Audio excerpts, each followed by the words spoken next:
Case لڑا تھا جو کہ انگلینڈ میں سب سے اہم کیس تھا، یعنی 3 ہفتے کے لیے برطانیہ کی ساری اخباروں کی وہ ہیڈ لائنز تھا، اور وہ اس کی جو کیس کی جو پروسیڈنگز تھی وہ شام کو ہر ٹیلی ویژن چینل کی ہیڈ لائنز تھی. بڑا امپورٹنٹ، انگلینڈ کا سب سے بڑا کھلاڑی تھا اس وقت اور میرے پر انہوں نے کیس کیا ہوا تھا. تو میرا بھی جو وکیل تھا وہ برطانیہ کا مانا ہوا وکیل تھا، اس کا نام تھا سر جارج کامن، اور دوسری طرف اس کے پاس بھی برطانیہ کا ٹاپ وکیل تھا. تو سارا، کیونکہ میرا بھی نام تھا، ایئن بوتھم کا بہت بڑا نام تھا، تو اس وقت سارا جو انٹرسٹ تھا صرف سپورٹس میں نہیں، سب دیکھ رہے تھے اس کیس کو، اور یہ وکیل بھی ٹاپ کے تھے.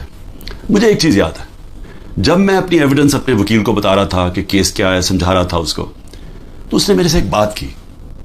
اس نے کہا دیکھو میں تمہاری کوئی مدد نہیں کروں گا کہ تم نے عدالت میں جا کے کہنا کیا، میں کوچ نہیں کروں گا، یہ ہماری اخلاقیات کے خلاف ہے.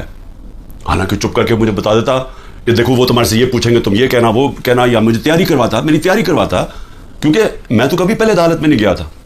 وہ اور بات ہے کہ اب جو میں جتنی عدالتوں کے چکر لگا دیا میں زبردست طریقے سے بولتا تھا، لیکن میرا تو پہلی دفعہ تھی. اس نے کوئی بات نہیں کی، اس نے کہا میں نے تمہیں کچھ نہیں بتاؤں گا، یہ ہے تم سچ، یہ تمہاری ایویڈنس ہے، اس کے مطابق تم نے بات کرنی ہے. اور اس نے پھر مجھے کیا کہا، اس نے کہا اگر آپ نے کسی چیز کے اوپر میرے سے جھوٹ بولا ہے، میں اسی وقت کیس تمہارا ختم کر کے جج کو کہوں گا جی میں کیس سے پیچھے ہٹ رہا ہوں. اس نے کہا اور تمہیں 3 سال کی قید ہوگی جھوٹ بولنے پہ. تو مجھے ابھی بھی یاد ہے کہ وہ میں بڑا ایک طرح مجھے عجیب لگا کہ یہ اتنا اسٹرکٹ رولز ہیں یہاں کے. لیکن مجھے تو تب تک تو میں کافی دیر برطانیہ میں پڑھ بھی چکا تھا، میں کرکٹ کھیلتا تھا، تو میں صرف آپ کو سمجھا رہا ہوں کہ ان کا اخلاقی معیار کیا تھا اور ان کا انصاف کا نظام کیا تھا، کہ عدالت کے اندر جا کے تم نے سچ بولنا ہے، تب تک میں تمہارے ساتھ کھڑا ہوں. اور پھر وہ بھی آپ ذرا یہ دیکھ لیں کہ وہ انگلینڈ کا ہیرو تھا، اور جوری تھی، 12 لوگوں کے جوری بیٹھتی ہے، جج ہوتا ہے پھر جوری ہوتی ہے جو کہ عام شہری ہوتے ہیں. تو میرے اپنے وکیل نے کہا کہ تمہارا کوئی چانس نہیں ہے جیتنے کا، کیونکہ ساری انگریز جوری ہے اور وہ انگلینڈ کا ہیرو ہے اور تم پاکستانی ہو، اور تمہیں پتہ ہے ہمارے لوگوں کے اندر تعصب بھی ہوتا ہے. تو کہتا تمہاری جیتنے کی کوئی چانس نہیں، بلکہ اس نے مجھے کوشش کی کہ تم کیس نہ ہی پیسے باہر آؤٹ آف کورٹ سیٹلمنٹ کر لو. لیکن میں نے کہا میں حق پہ کھڑا ہوں، میں لڑوں گا کیس. اس نے کہا تمہاری صرف 20% چانس ہے، اور یہ یاد رکھیں کہ اگر وہ میں کیس ہار جاتا تو یہ جو میں نے اپنا لنڈن کا فلیٹ بیچ کے میں یہ بنی گالا کا گھر بنایا، یہ سارا کچھ ہی چلا جاتا، کیونکہ وہ اتنا زیادہ اس کا خرچہ آتا ہے.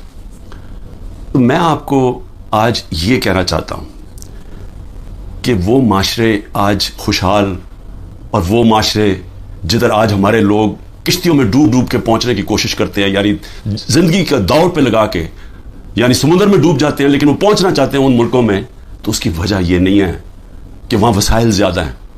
اس کی وجہ یہ ہے کہ وہ ہماری سے اخلاقیات پہ، ان کے مورل ویلیوز بہت زیادہ ہیں.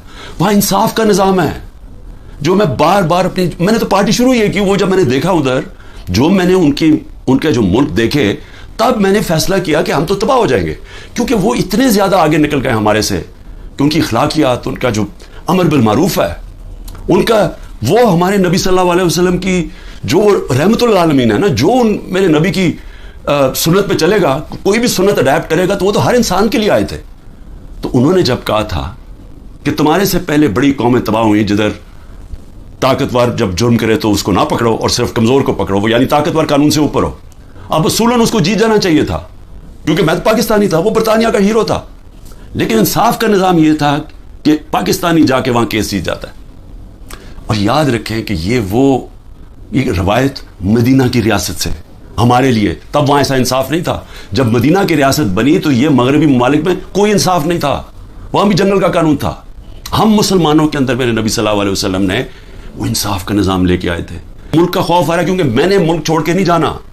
لوگ جو بھاگ جاتے ہیں ملک سے، یا جو اپنی، میرے بھی بڑا آسان ہے، اگر میں دنیا میں باہر جاؤں تو میں جا سکتا ہوں، میرے لیے تو عمران خان کے لیے دروازے کھلے ہیں.